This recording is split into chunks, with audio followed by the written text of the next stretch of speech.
Whispers in the Valley, a Detective Shernan case content warning. This story contains descriptions of crime scenes, discussions of murder, and other sensitive content that may be disturbing to some viewers. It is intended for mature audiences 18 years and older. All names and specific locations have been altered to protect the identities of those involved. This is a true story. Legal disclaimer. The following content is presented for informational and educational purposes only. Any resemblance to specific persons or cases is intentional, but names and identifying details have been changed to protect privacy. The opinions expressed are those of Detective Shernan and do not necessarily reflect the official position of any law enforcement agency. Introduction. They say time heals all wounds, but in my line of work, time often just deepens the mystery, leaving scars that refuse to fade. My name is Detective Marcus Shernan, and for the past 23 years, I've specialized in cases that others have abandoned to the cold confines of filing cabinets and forgotten evidence rooms. The unsolved, the mysterious, the ones that keep victims' families awake at night, wondering if they'll ever see justice. The case I'm about to share with you haunted me for nearly a decade. It's one that challenged everything I thought I knew about human nature and tested the limits of my investigative abilities. When it first crossed my desk in the autumn of 2011, I had no idea it would become an obsession that would consume years of my life. Picture, if you will, the rolling hills of western Pennsylvania, where small towns dot the landscape like islands in a sea of farmland and forest. It's the kind of place where everyone knows everyone, where secrets are whispered behind closed doors, and where the veneer of small-town innocence can sometimes hide the darkest of truths. It began with the disappearance of Elena Caldwell, a 34-year-old librarian who vanished on a crisp October evening. Her car was found abandoned by the side of a rarely used country road, driver's door ajar, keys still in the ignition, and her purse untouched on the passenger seat. There were no signs of struggle, no evidence of foul play, simply a woman who stepped out of her life and into thin air. What made this case particularly baffling was that Elena had no enemies, no significant financial troubles, and no history of mental health issues. She was engaged to be married in 6 months to her high school sweetheart, had just received a promotion at work, and by all accounts, was looking forward to the future. Have you ever had that feeling deep in your gut that something about a situation just isn't right, even when you can't quite put your finger on what it is? That sensation settled over me like a shroud the moment I stepped onto that lonely stretch of road. This wasn't a simple missing persons case. The silence surrounding her disappearance screamed louder than any evidence could. I want you to place yourself in my shoes for a moment. Imagine standing on that deserted country road as the autumn sun sets behind the hills, casting long shadows across the pavement. There's a chill in the air that seeps into your bones, and something else, something that makes the hair on the back of your neck stand up. What would you think? What would you feel? What would you do first? Join me as I unravel the mystery of the Caldwell case, a journey that would lead me through a labyrinth of small-town secrets, complex relationships, and ultimately, to a truth more shocking than anyone could have imagined. The investigation begins. The morning after Elena's disappearance, I arrived in the small town of Millbrook, population 732. It was one of those picturesque communities that travel brochures love to feature: a charming main street lined with family-owned businesses, a white-steepled church at the town center, and rolling farmland stretching to the horizon. My first stop was the local police station, a modest brick building that probably hadn't changed much since the 1950s. Chief Howard Reynolds met me at the door, a barrel-chested man with 30 years of law enforcement under his belt, most of it in this very town. "Thanks for coming so quickly, Shernan," he said, extending a weathered hand.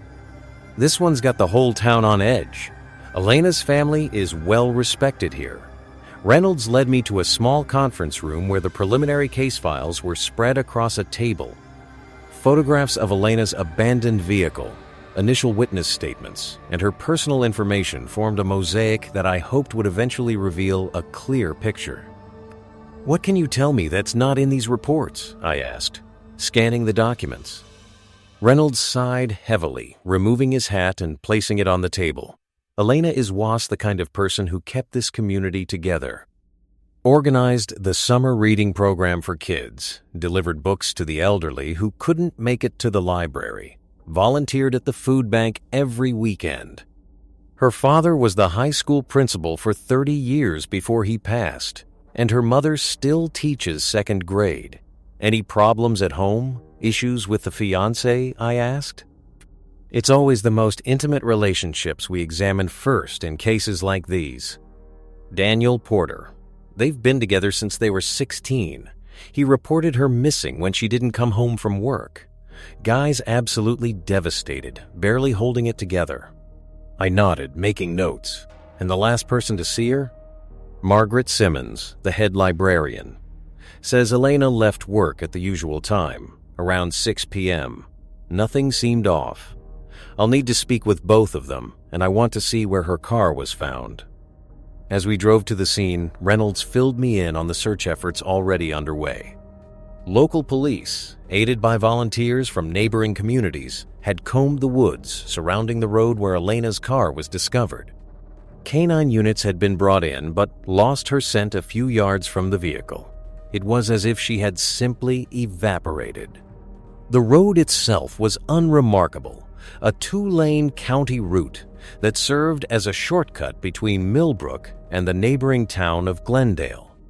Surrounded by dense woods on both sides, it wasn't heavily traveled, especially after dark.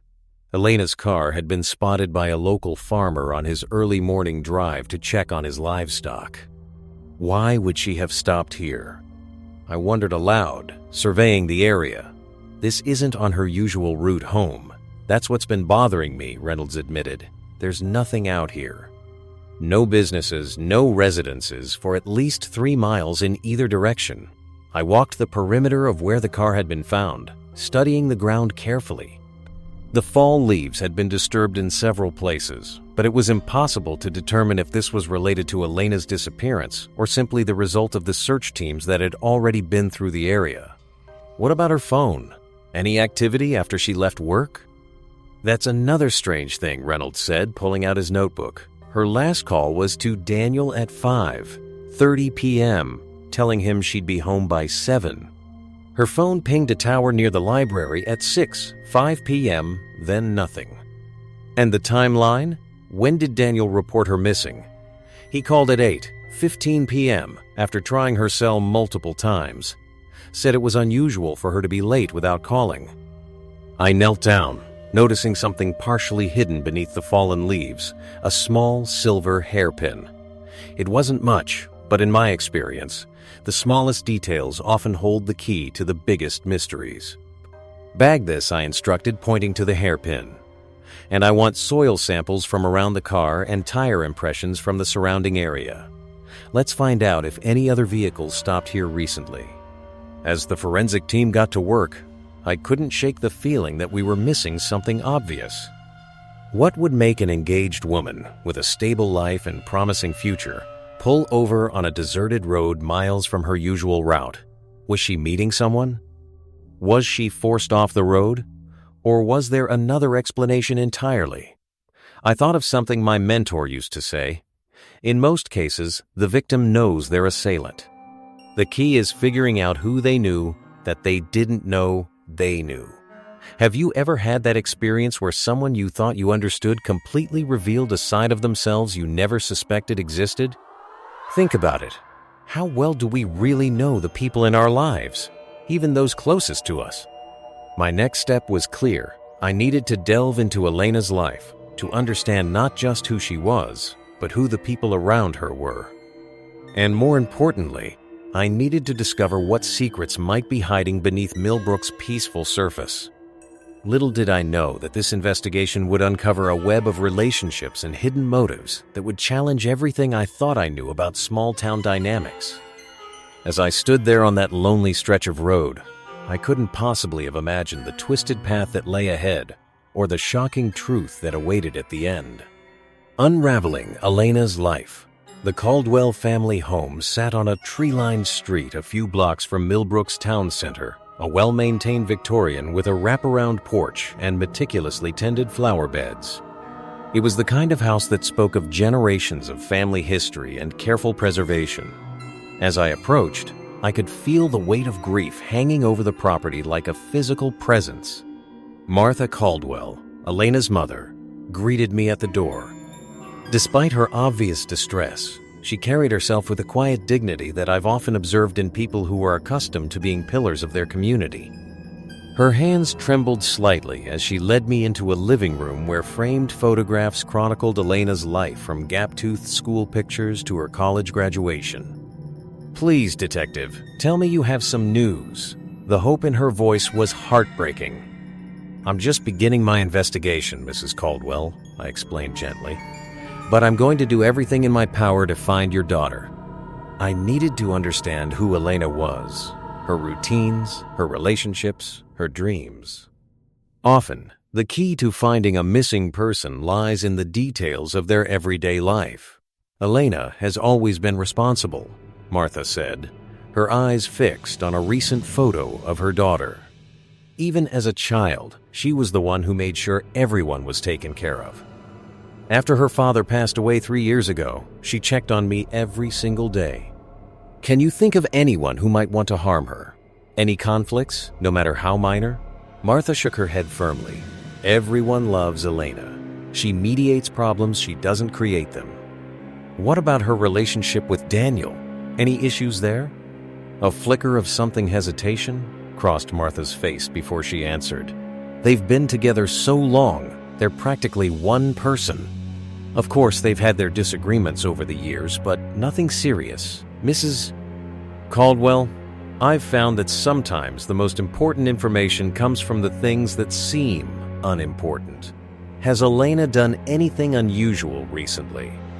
Any changes in her routine, new friends, different interests?" Martha thought for a moment. "She's been working late at the library more often in the past few months. She said they were digitalizing their catalog system, and it was taking more time than expected." She paused, then added, "And she's been making these strange trips to Glendale every couple of weeks." "Strange how?" "She wouldn't say much about them, just that she was researching something. I assumed it was for work, but..." Her voice trailed off. "But what?" She seemed secretive about it. "That's not like Elena. She's always been an open book. I made a note to look into these trips to Glendale." It might be nothing, but in my experience, unexpected changes in behavior often signal something important.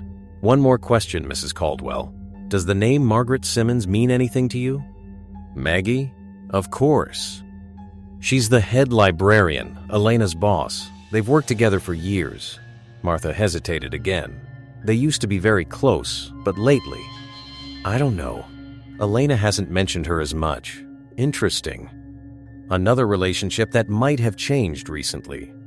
After promising to keep Martha updated on the investigation, I headed to meet Daniel Porter, Elena's fiancé. He had asked to meet at a local diner rather than at the home he shared with Elena, saying he couldn't bear to be there without her. Daniel was a tall, broad-shouldered man with the weathered hands of someone who worked with them for a living. He ran his family's construction business and, according to Reynolds, was well respected in the community. Today, however, he looked like a man hanging on by a thread, unshaven, dark circles under his eyes, shoulders slumped with the weight of uncertainty. "Have you found anything?" he asked without preamble as I slid into the booth across from him. "We're following several leads," I said, which wasn't exactly true yet, but sometimes hope is the kindest thing you can offer.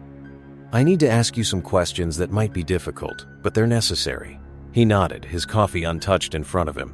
"Take me through the day Elena disappeared, every detail you can remember." Daniel ran a hand through his disheveled hair. "It was just a normal Tuesday. We had breakfast together.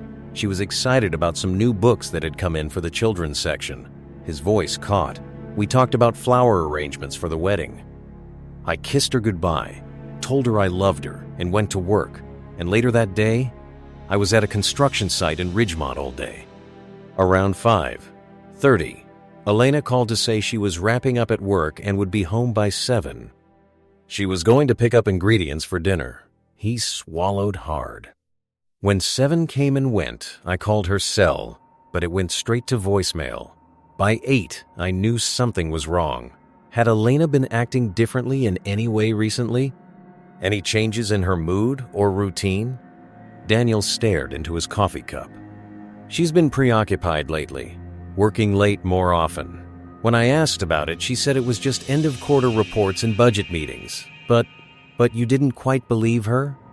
He looked up, surprise flickering across his face. How did you know? Just a hunch. What made you doubt her explanation? A couple of times, I called the library when she was supposedly working late, and Maggie said she'd already left. When I asked Elena about it, she got defensive, said I was checking up on her. Were you? I asked directly. Daniel's jaw tightened. No, at least I didn't think I was. But now, I wish I had been.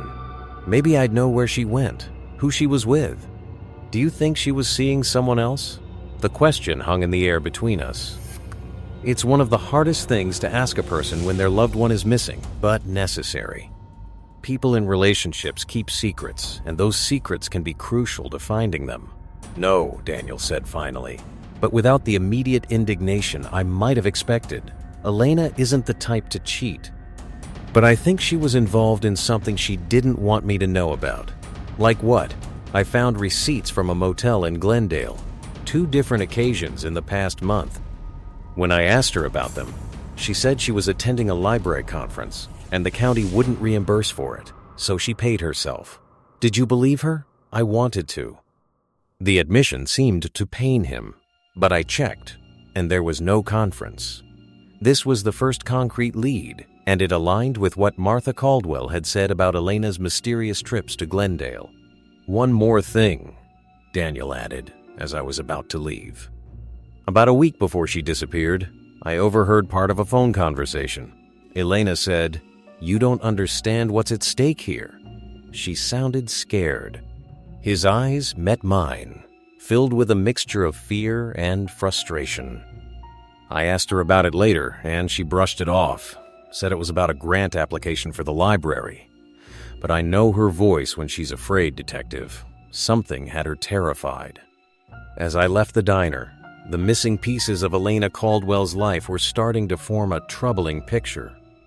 A respected librarian with a seemingly perfect life, making secret trips to a neighboring town, lying about her whereabouts, and involved in something that frightened her. What would you do if you discovered someone you loved completely had been living a double life? Would you confront them, follow them, or would you trust that they had their reasons and wait for them to confide in you? My next step was clear. I needed to visit the Millbrook Public Library and speak with Margaret Simmons, the last person known to have seen Elena before her disappearance. And I needed to find out what was in Glendale that had drawn Elena there repeatedly in the weeks before she vanished. The case was beginning to take shape, but I had a nagging feeling that I was still missing something fundamental. Something hidden in plain sight, like the proverbial letter that remains invisible precisely because it's displayed on the mantelpiece for all to see. As I drove to the library, autumn leaves swirled across the road in front of my car, a reminder that in nature, as in investigations, what appears on the surface is often just the beginning of a much deeper story. The web of connections. The Millbrook Public Library was housed in a stately brick building that had once been the town's first schoolhouse. Its interior was a blend of old-world charm and modern functionality, original hardwood floors, and tall windows alongside computer stations and digital catalog kiosks. The scent of books and the hushed atmosphere created an almost reverential space. Margaret Maggie Simmons was exactly what you might expect from a small-town head librarian, intelligent eyes behind stylish glasses, prematurely gray hair pulled back in a neat bun, and a cardigan despite the heated interior. But there was something else about her, a guardedness that seemed at odds with her welcoming smile. "Detective Shernan," she greeted me, leading me to her office at the back of the building. I've been expecting you. I've already spoken with Chief Reynolds, but I'm happy to go over everything again if it helps find Elena. Her office was meticulously organized, with color-coded files and precisely arranged stacks of papers. On the wall hung several framed photographs of library events over the years. In many of them, Maggie stood alongside Elena, both smiling broadly. Simmons, I understand you were the last person to see Elena before her disappearance. Yes, she left work at her usual time, around 6 p.m. Nothing seemed unusual. And what exactly is her role here at the library? Elena is our community outreach coordinator. She manages our public programs, children's reading initiatives, and senior services. She's irreplaceable.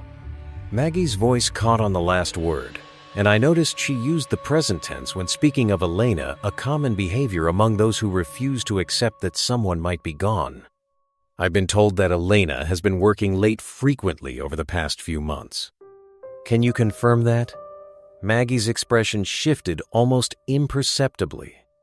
Yes, we've been implementing a new digital catalog system. It's been quite time-consuming.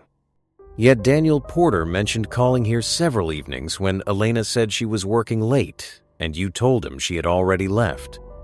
The librarian's hands, which had been resting calmly on her desk, now began to fidget with a pen. Did I? I don't recall specifically. We've all been working unusual hours during this transition, Ms. Mason. Simmons, withholding information in a missing persons case is a serious matter, I said, keeping my tone conversational but firm. If you know where Elena was going on those evenings, now would be the time to share that information. Maggie was silent for a long moment, seemingly wrestling with an internal decision. Finally, she sighed. Elena hasn't been working late, at least not here. But I covered for her because she asked me to, and She hesitated. I care about her very much. Did she tell you where she was actually going? Not specifically, no. But about 3 months ago, she came across something while digitizing some of our oldest archives records from the town's founding through the early 1900s. Whatever she found, it upset her deeply.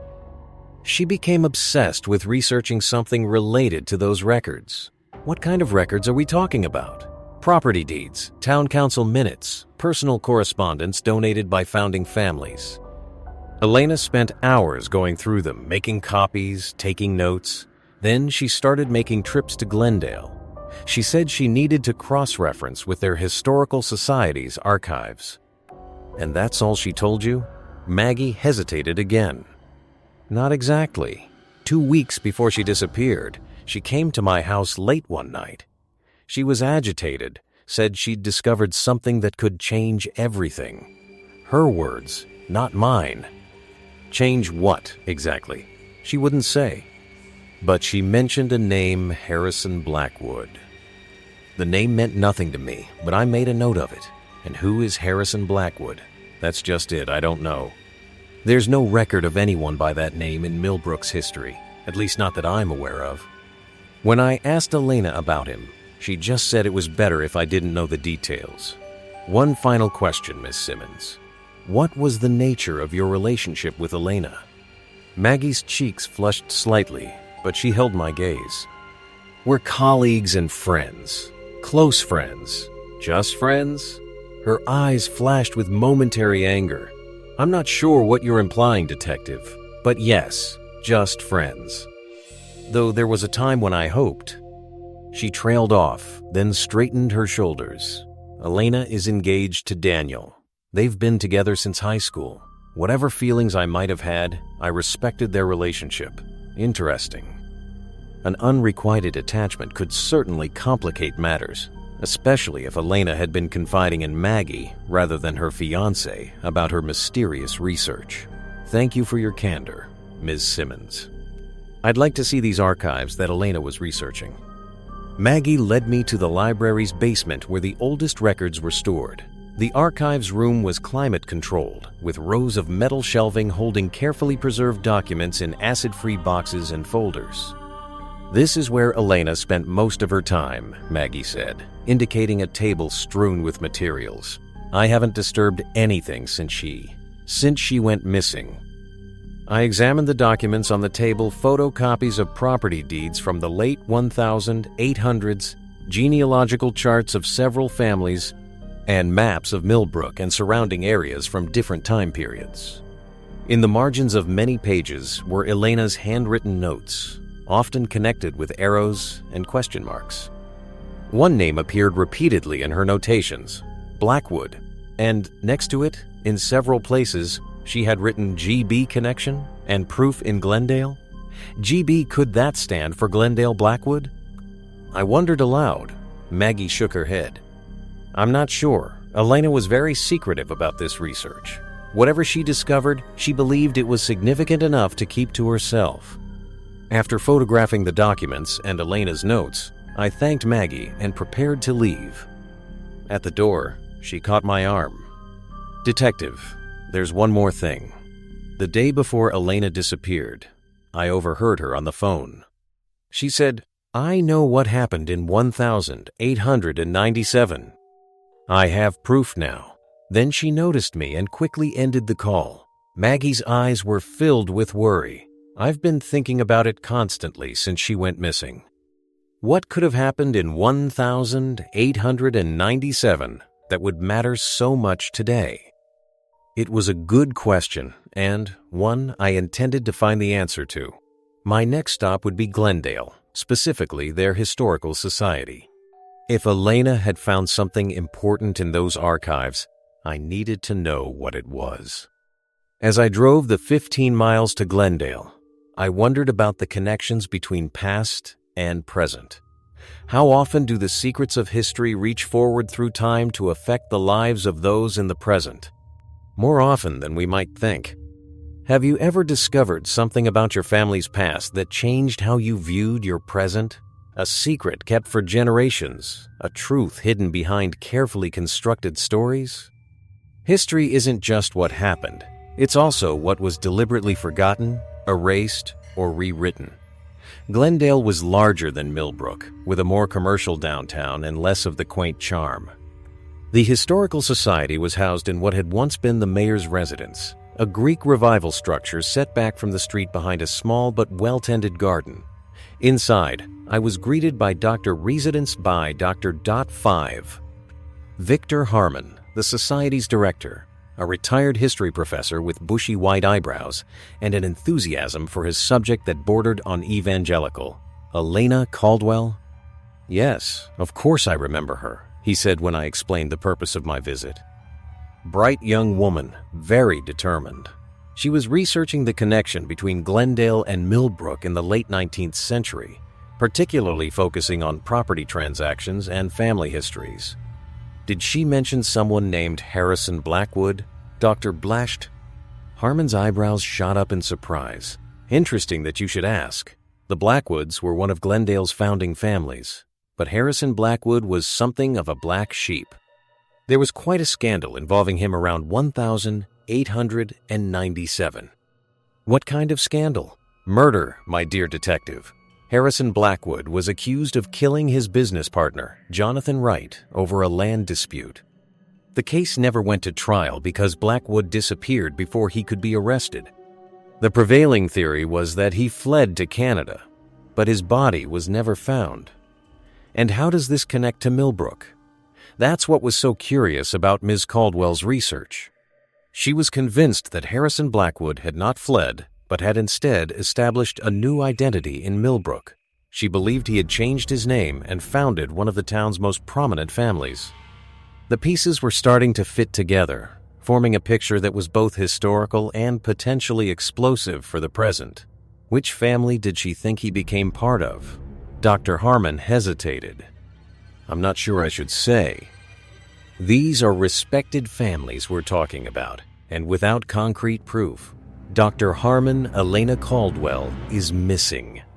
If her disappearance is connected to this research, I need to know everything. He sighed, conceding the point. She believed Harrison Blackwood assumed the identity of Harold Porter, who arrived in Millbrook in late 1000. 897 with an unexplained fortune, and quickly established himself as a successful businessman. The Porter family has been prominent in Millbrook ever since. Porter, the same surname as Elena's fiancé, Daniel. Did Elena find proof of this connection? She was certainly convinced. On her last visit, about a week before you say she disappeared, she was extremely excited. Said she had found the missing piece, something about a distinctive family heirloom that appeared in photographs of both Harrison Blackwood and Harold Porter. She planned to confront someone with this information. The implications were staggering. If Elena had discovered that her fiancé's family fortune was built on a false identity and possibly murder, and if she had planned to reveal this long-buried secret, it could certainly give someone a motive to silence her. But who? Daniel himself? Another member of the Porter family? Or someone else entirely who had a stake in keeping this historical secret buried? As I left the Historical Society, my phone rang. It was Chief Reynolds. "We've found something, Shernan. A witness has come forward who saw Elena's car on the night she disappeared. Says she wasn't alone."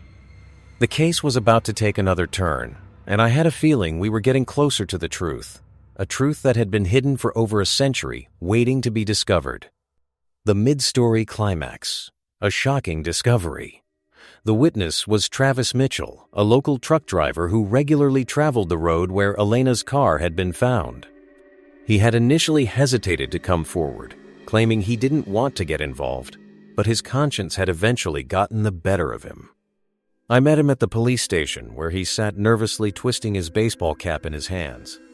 A man in his 50s with the leathery skin of someone who spent a lot of time outdoors, he seemed genuinely uncomfortable with the attention. "Mr. Mitchell, I understand you saw something the night Elena Caldwell disappeared." He nodded, avoiding eye contact. "I was coming back from a long-haul delivery, about 7:30 that evening. I saw her car pulled over right where you all found it the next morning. Was Ms. Caldwell with the vehicle?" "Yeah, she was standing outside it, talking to someone in another car that had pulled up behind hers. They seemed to be having a pretty intense conversation. Could you describe this other person?" It was getting dark, and I was driving past at about 45 miles per hour, so I didn't get a great look. But it was a man, tall, wearing a dark jacket. And the car? Dark-colored sedan, maybe navy blue or black. Looked fairly new. "Would you recognize this man if you saw him again?" Mitchell shifted uncomfortably. "Maybe. Like I said, it was getting dark. Mr. Mitchell, is there something else you're not telling me?" He sighed heavily. "The thing is, I think I recognize the guy. Not well enough to be certain, but he looked like Richard Porter." Richard Porter? The name hit me like a physical force. Daniel Porter's father? Mitchell nodded. "He owns half the construction projects in the county. I've done some hauling for his company over the years. This was a significant development. If Richard Porter had been the last person seen with Elena before her disappearance, it created a direct link between her vanishing and the historical secret she had uncovered about the Porter family. After thanking Mitchell for his information, I immediately arranged to interview Richard Porter. As the current patriarch of the Porter family, and the one with perhaps the most to lose if Elena's discoveries became public, he had just moved to the top of my list of persons of interest. The Porter family estate sat on 20 acres at the edge of town, a sprawling property that spoke of old money and careful preservation of wealth. The house itself was a colonial-style mansion that had clearly been expanded and renovated over generations. Richard Porter greeted me in his study, a room lined with leather-bound books and hunting trophies. In his mid-60s, he had the commanding presence of a man accustomed to authority. His handshake was firm, his gaze direct, but I detected a wariness behind his cordial manner. "Detective Shernan, I was wondering when you'd get around to me. This business with Elena has been devastating for our family, particularly Daniel." "He's beside himself with worry. I can imagine," I said, taking the seat he offered. "Mr. Porter, where were you on the evening Elena disappeared, between 6 and 9 p.m.? His expression registered mild surprise at the directness of my question, but he answered smoothly. I was at a business dinner in Ridgemont with several clients. We met at the Ridgemont Country Club at 6. 30 and I didn't leave until after 10. Can anyone verify that? At least a dozen people, including the club staff. I'd be happy to provide their names. That won't be necessary at the moment. Mr. Porter, are you familiar with the name Harrison Blackwood? The change in his demeanor was subtle but unmistakable. A slight stiffening of his posture, a momentary flicker in his eyes. I can't say that I am. Should I be? What about Harold Porter, your great-grandfather who established the family business in Millbrook in the late 1890s? Of course I know of him. Every Porter child grows up hearing stories about great-grandfather Harold's entrepreneurial spirit. He built this family's legacy from nothing. His tone had become defensive, challenging, from nothing or from something he wanted to hide. Richard Porter's face hardened. I'm not sure what you're implying, Detective, but I don't appreciate your tone. My great-grandfather was a self-made man who worked tirelessly to establish a business that has employed thousands of people in this region over the decades. Mr. Porter, I have reason to believe that Elena Caldwell discovered information suggesting that Harold Porter was actually Harrison Blackwood, a man who fled Glendale in 1897 after being accused of murdering his business partner. The color drained from Richard's face, but he quickly recovered. That's preposterous.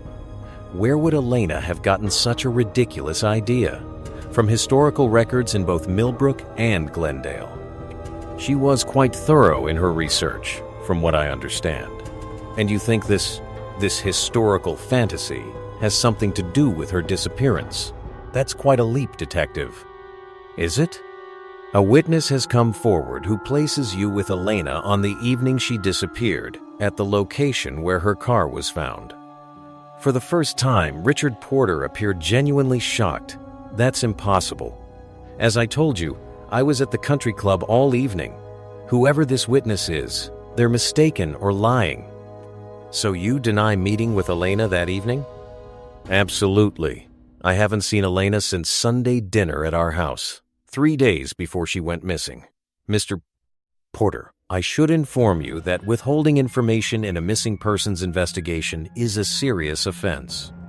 I'm aware of the law, Detective. I'm also aware of my rights.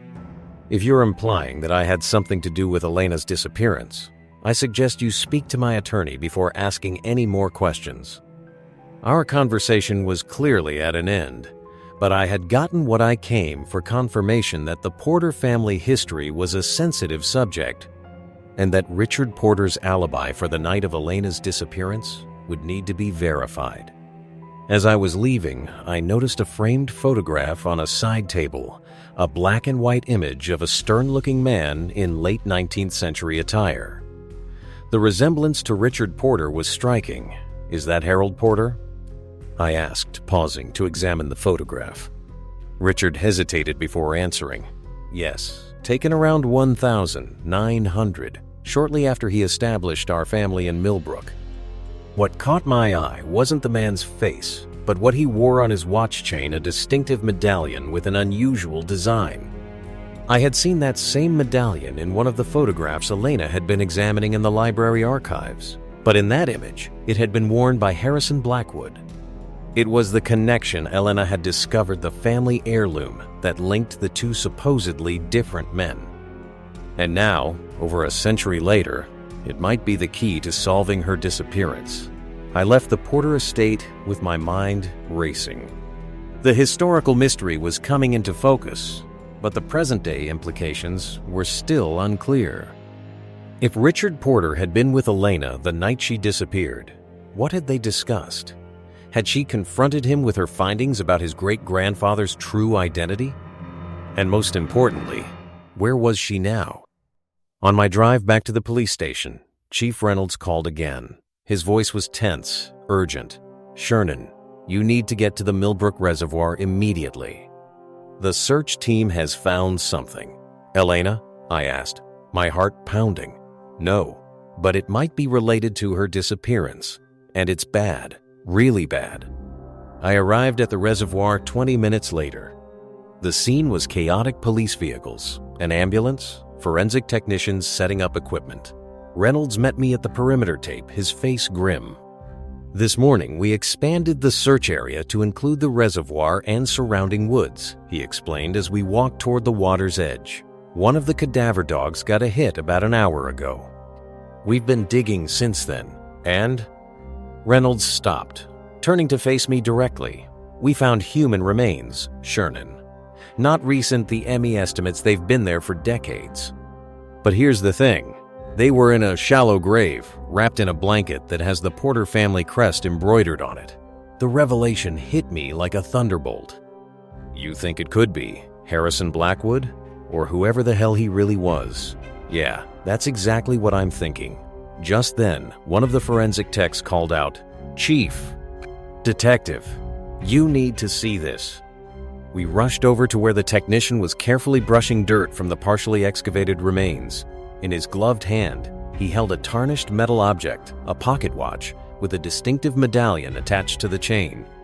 The same medallion I had just seen in the photograph of Harold Porter.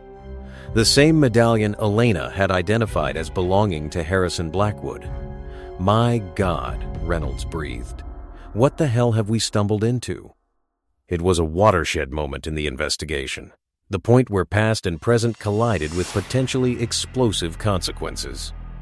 If these were the remains of Harrison Blackwood, then who was the man who had established himself as Harold Porter in Millbrook? And how did this century-old mystery connect to Elena's disappearance in the present day? Have you ever had a moment when everything you thought you knew suddenly shifted, revealing a truth so unexpected it changes your entire perspective? That's where I found myself standing at the edge of that reservoir, looking at remains that had been hidden for generations, suddenly exposed to the light of day. The case had just become far more complex than a missing librarian. It now encompassed a historical murder, a case of assumed identity, and a family legacy built on deception. And somewhere in this tangled web of secrets lay the answer to Elena's disappearance. As forensic teams worked to recover the remains and search for additional evidence, I couldn't help but wonder, if the Porter family was willing to conceal a murder for over a century, what else might they be capable of hiding? The truth was emerging from the shadows, one piece at a time. But would we find Elena before it was too late? Or had she already paid the ultimate price for uncovering a secret that someone had been desperate to keep buried? I had no idea that the most shocking revelations were yet to come, revelations that would shake Millbrook to its foundations and force me to question everything I thought I knew about this case. Secrets unraveled. The discovery at the reservoir changed everything. What had begun as a search for a missing woman had evolved into an investigation spanning generations, linking a modern disappearance to secrets buried deep in the past. As news spread through the tight-knit community of Millbrook, the atmosphere grew tense with speculation and unspoken fear. Preliminary forensic examination confirmed what we had suspected. The remains found at the reservoir were those of a male in his 30s or 40s who had died from blunt force trauma to the skull. Carbon dating placed the time of death between 1,895 and 1,905, aligning perfectly with the disappearance of Harrison Blackwood.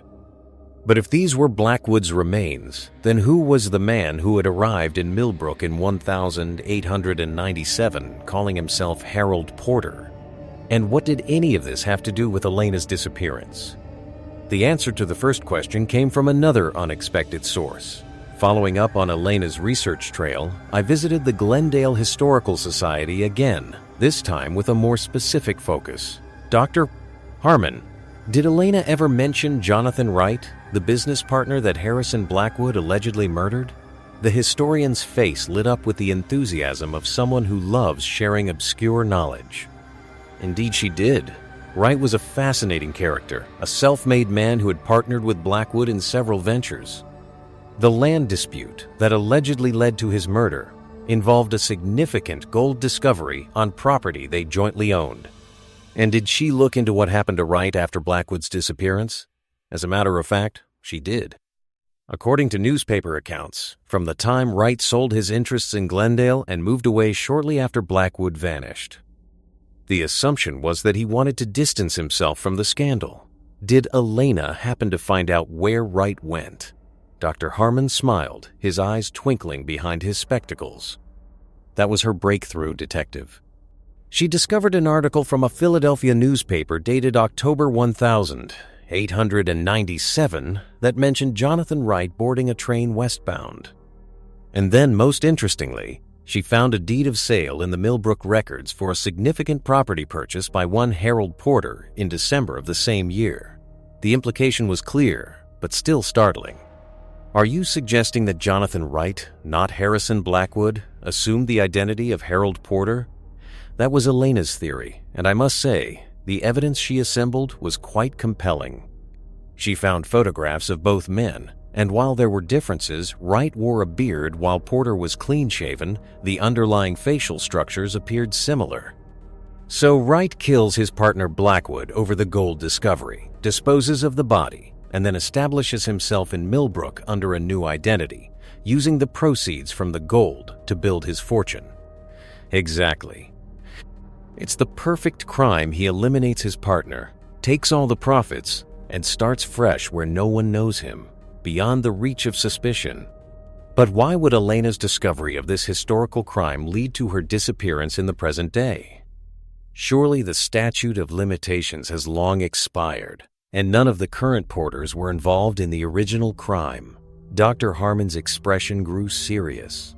Detective, you're thinking like a law enforcement officer, not like someone protecting a family legacy. The Porters are Millbrook's first family. Their reputation, their standing in the community, their very identity is built on the myth of Harold Porter, the visionary entrepreneur. To discover that the family fortune was actually built on theft and murder? That would be devastating, not just historically, but in very real present-day terms. He had a point. In small towns like Millbrook, reputation wasn't just about pride, it was about power, influence, and economic control. If the Porter family's foundational myth was exposed as a lie, the repercussions would extend far beyond mere embarrassment.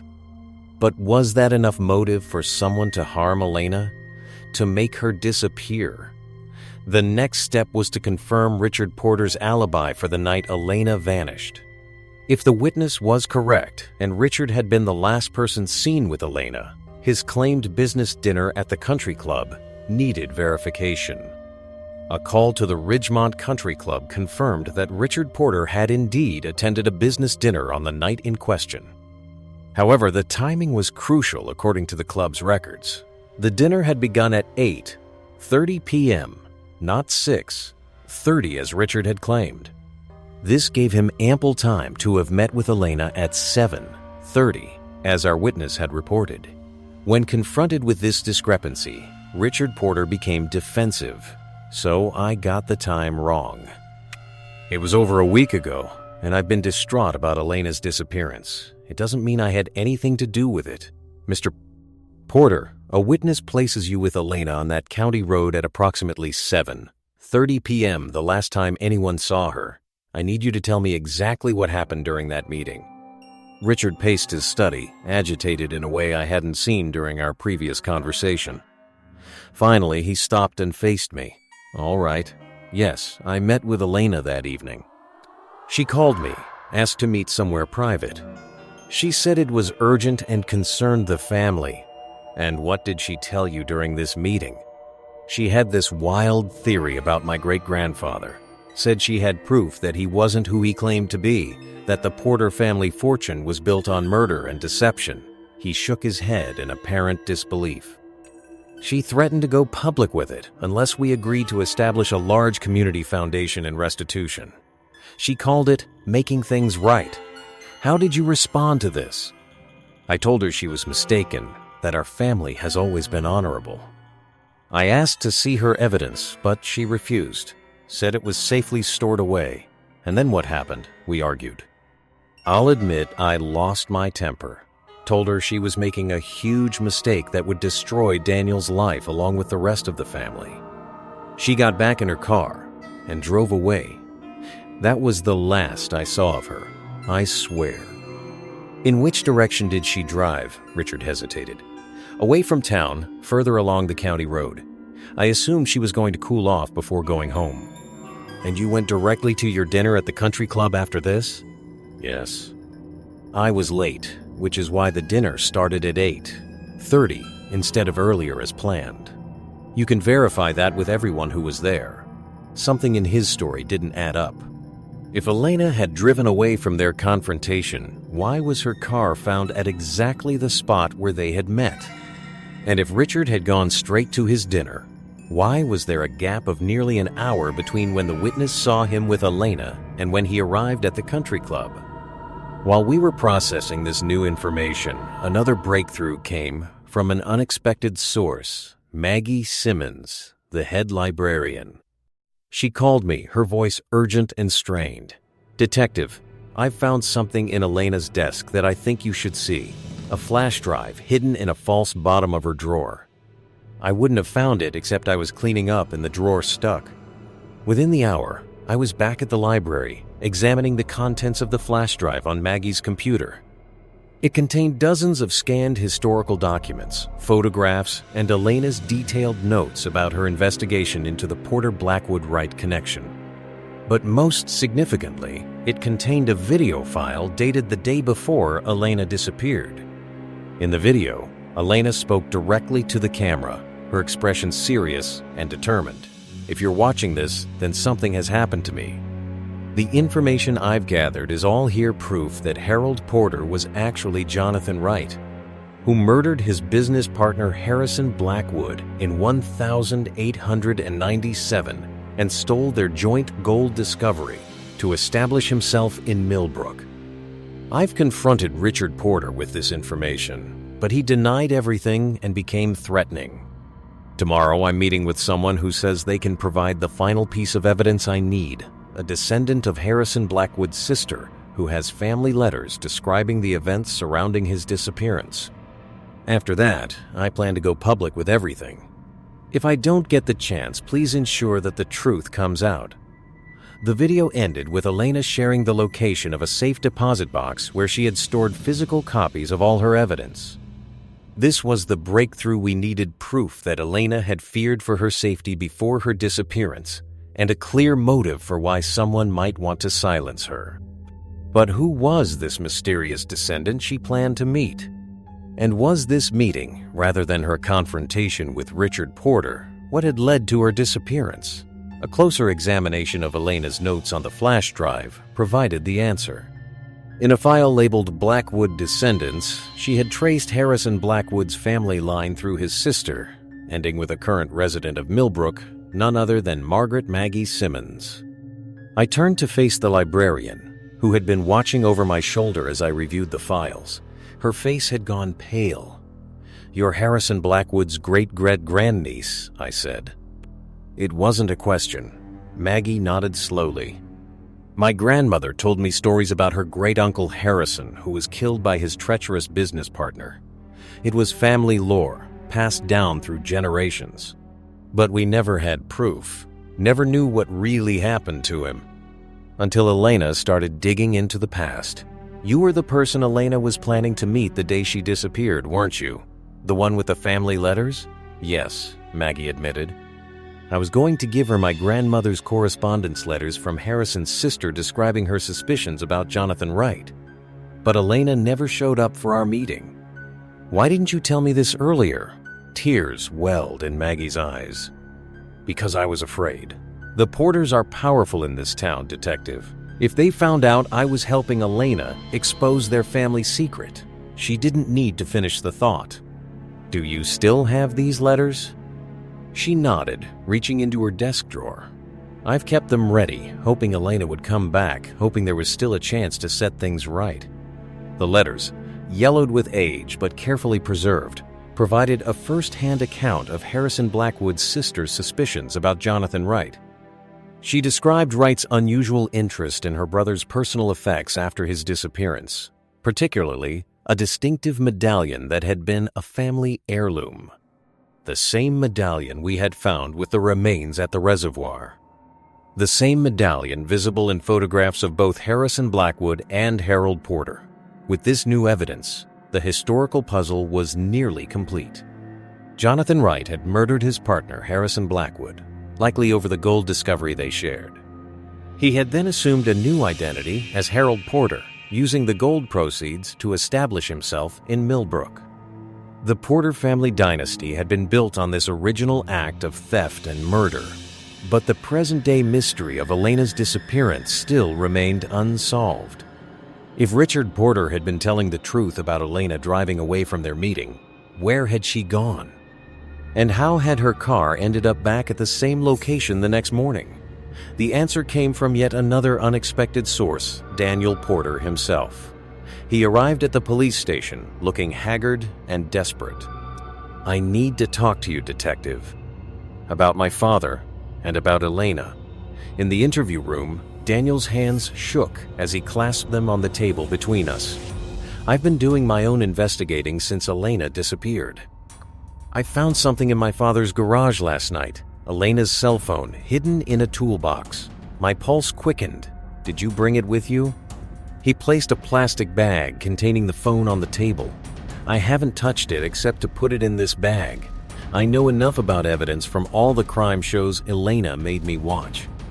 The phone would need to be processed by our forensic team, but its discovery in Richard Porter's possession was damning. However, something still didn't add up.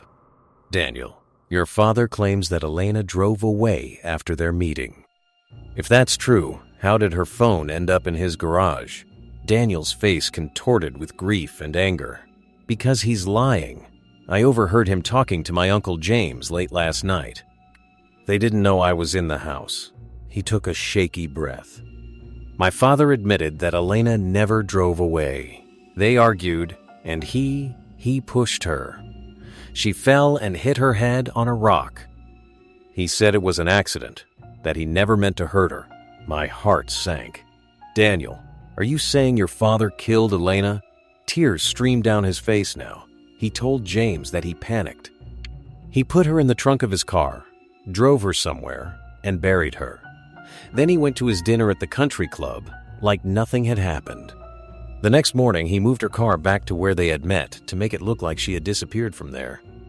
It was the missing piece of the puzzle, the explanation for why Elena's car had been found at the meeting spot despite Richard's claim that she had driven away.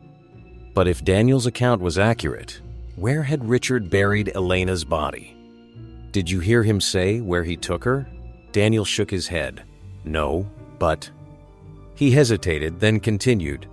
"There's a hunting cabin our family owns, about 10 miles into the woods beyond the reservoir.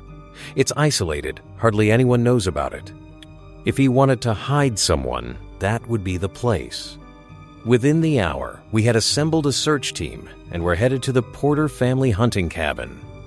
The property was even more remote than Daniel had described, accessible only by a narrow dirt road that wound through dense forest. The cabin itself was a sturdy structure built of logs, with a stone chimney and a covered porch. At first glance, nothing seemed amiss. The cabin was locked, undisturbed. But cadaver dogs brought to the scene immediately alerted to an area behind the structure where the ground showed signs of recent disturbance. With growing dread, we began to dig. 3 feet down, we found her Elena Caldwell wrapped in a tarp, her body showing signs of the head injury Daniel had described. Richard Porter was arrested that same day, charged with Elena's murder and the concealment of her body. When confronted with the evidence, he broke down and confessed, claiming that he had never intended to kill her, only to persuade her to drop her investigation into the family history. "You don't understand," he said during his formal statement. "She was going to destroy everything my family has built over 4 generations. Our reputation, our standing in the community, our legacy, all because of something that happened over a century ago, something none of us had anything to do with." But as Elena herself had pointed out in her video, the Porter family fortune had been built on murder and theft. The original sin of Jonathan Wright had tainted everything that came after. and Elena had paid with her life for uncovering that truth. In a strange twist of historical justice, Harrison Blackwood's remains were finally laid to rest in a proper burial, attended by his descendant Maggie Simmons and other distant relatives who had been located through genealogical research.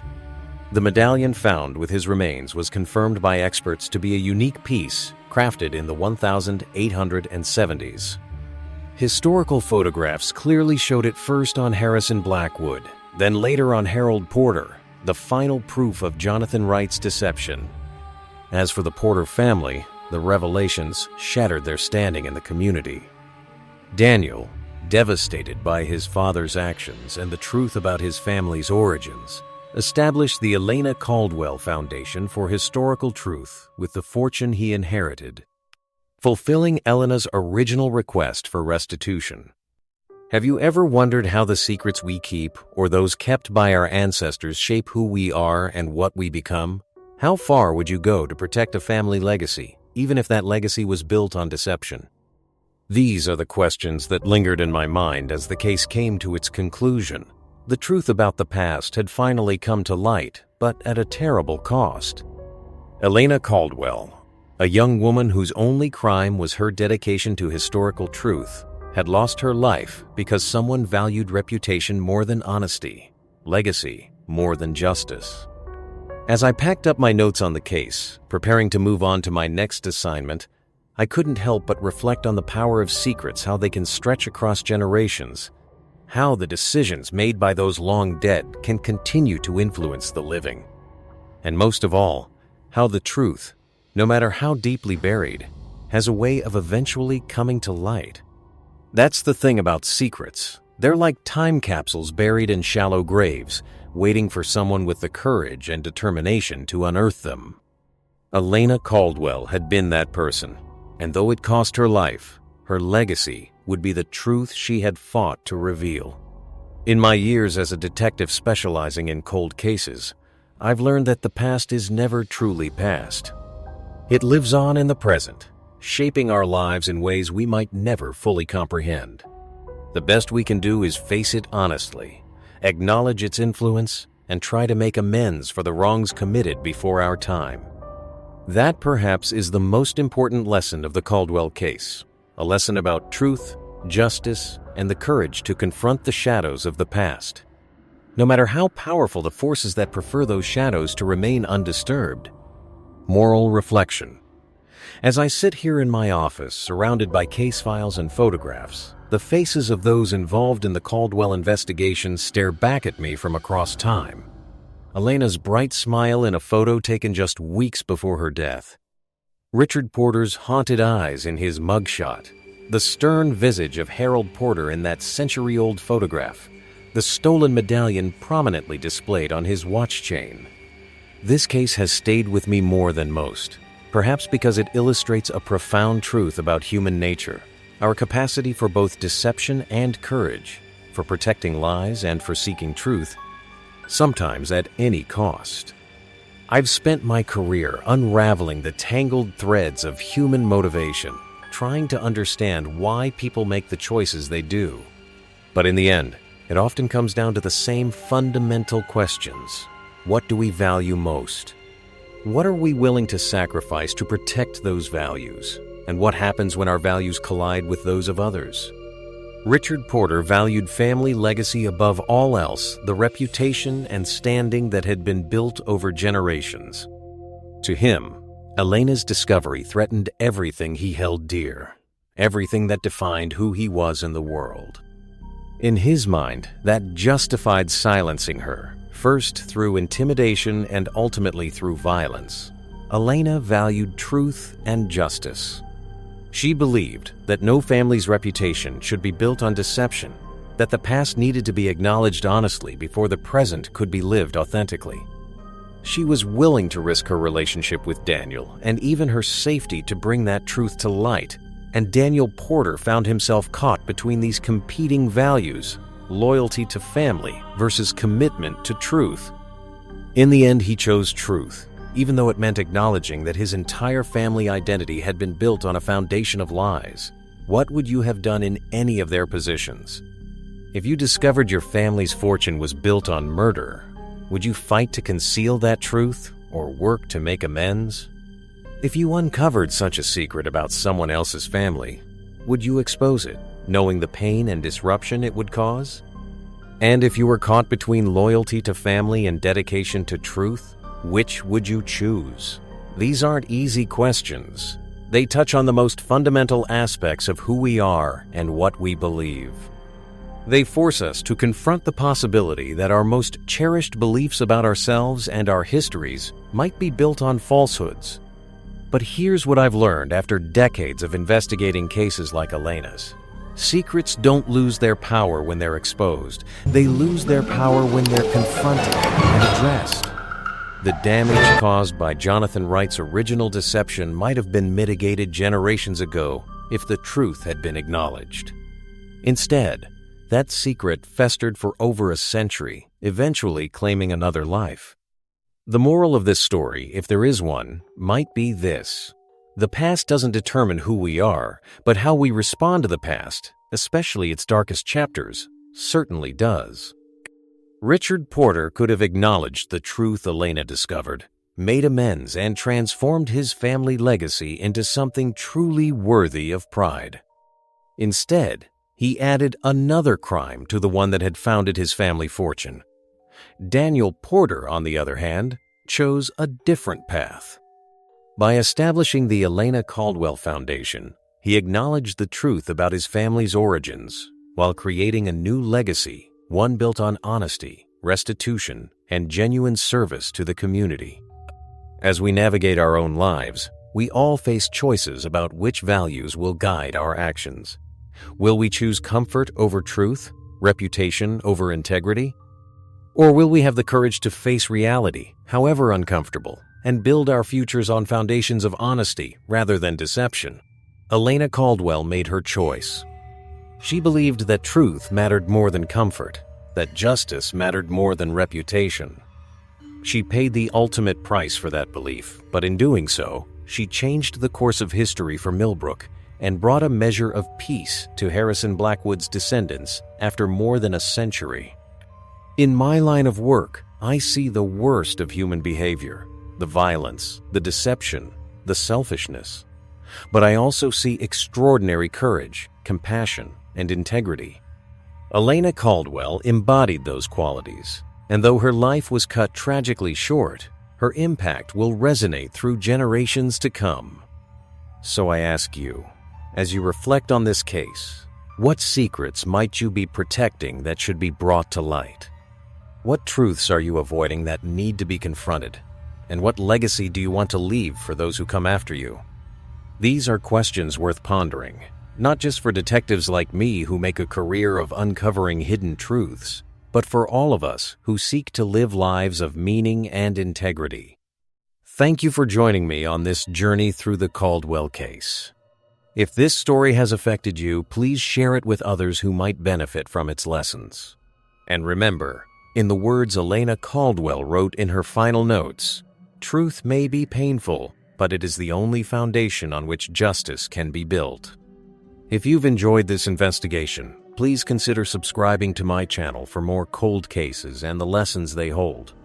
Together, we can ensure that stories like Elena's continue to shed light on the darkest corners of human experience. Until next time, this is Detective Marcus Shernan, reminding you that while the past may be written, how we respond to it is entirely up to us.